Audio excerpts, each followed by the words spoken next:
மகாபெரியவாழணும். ஸ்ரீ லலிதா ரகசியசகஸ்ரநாமத்தில் வாக்தேவதைகள் அம்பிகையின் நாமங்களாக தத்துவங்களாக சொல்லிக்கொண்டு அடுத்ததாக அவளுடைய அந்த இடத்தை நாம் அடையப் போகிறோமே. அப்படி இருக்கக்கூடியவள் எப்படி இருப்பாள்? அவள் இப்படியெல்லாம் இருக்கிறாள், இப்படியெல்லாம் நம்மை ஆட்சி செய்கிறாள் என்று சொல்லி சொல்லி மகிழ நமக்கு ஒரு வாய்ப்புகளையும் கொடுக்கிறார்கள். அப்படித்தான் அவள் நமக்கு பிராணேஸ்வரியாக இருக்கிறாள், பிராணதாத்ரியாக இருக்கிறாள் என்று சொன்னார்கள். இன்னும் அடுத்ததாக மிகவும் அற்புதமான ஒரு நாமம், ஓம் பஞ்சாசத் பீட ரூபிண்யை நமஹ. ஓம் பஞ்சாசத் பீட ரூபிண்யை நமஹ. இந்த பஞ்சாசத் அப்படிங்கிறது 50ன்னு நம்ம சொல்லுவோம், ஆனால் உத்தேசமாகத்தான் 50ன்னு சொல்றாங்க. பீட ரூபிணி, பீடங்கள் நமக்கு தெரியும், அதாவது 51 பீடங்கள் அப்படின்னு சொல்லுவாங்க. அந்த 51 பீடங்களை சொல்லும் பொழுது மாத்திருக்காட்சரம் நம்ம பார்த்தோம், அதாவது அகாராதி முதல் ஷகாராந்தம், அதாவது ஆ முதல் ஷா வரை உள்ள 51 சமஸ்கிருத எழுத்துக்களின் வடிவமாக இருப்பவள். அதை மாத்திருக்கா வண்ண ரூபிணி அப்படின்னு நம்ம பார்த்தோம் இல்லையா, அதைத்தான் மாத்திருக்கா அக்ஷரமாக இருப்பவள் அப்படின்னு சொன்னோம். ஆனால் இங்கு அம்பாள் 51 சக்தி பீடங்களாக இருக்கிறார். இதில் நிறைய வேதங்கள் உண்டு, 51, 108ன்னு சொல்லுவாங்க.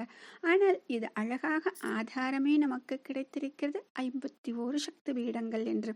ஆக அம்பாள் உபாசகராக இருக்கிறாரே முத்துசுவாமி தீட்சிதர், அவர் அழகாக ஒரு பாடல், ஒரு கதை எழுதியிருப்பார். பஞ்சாசத் பீட ரூபிணி மாம் பாகி ஸ்ரீ ராஜராஜேஸ்வரின்னு சொல்லிட்டு தேவகாந்தார ராகத்துல ஒரு பாடல் எழுதியிருப்பார். அதுல எப்படி சொல்லுவார் அப்படின்னா, பஞ்சாசத் பீட ரூபிணியாக இருப்பவளே என்னை காப்பாற்றுபவளாக ஸ்ரீ ராஜராஜேஸ்வரியாக அப்படின்னு சொல்லிட்டு எழுதியிருப்பார். ஆக இது அத்தனை முக்கியமான ஒரு நாமம். இந்த 51 பீடங்களுக்குத்தான் எவ்வளவு மகத்துவம். இது நமக்கு படிச்சோம் இல்லையா, அந்த புராணங்கள் படிக்கும் பொழுது தட்சன் யஜ்ஞம் செய்கிறான், அங்கே சக்தி வருகிறார்.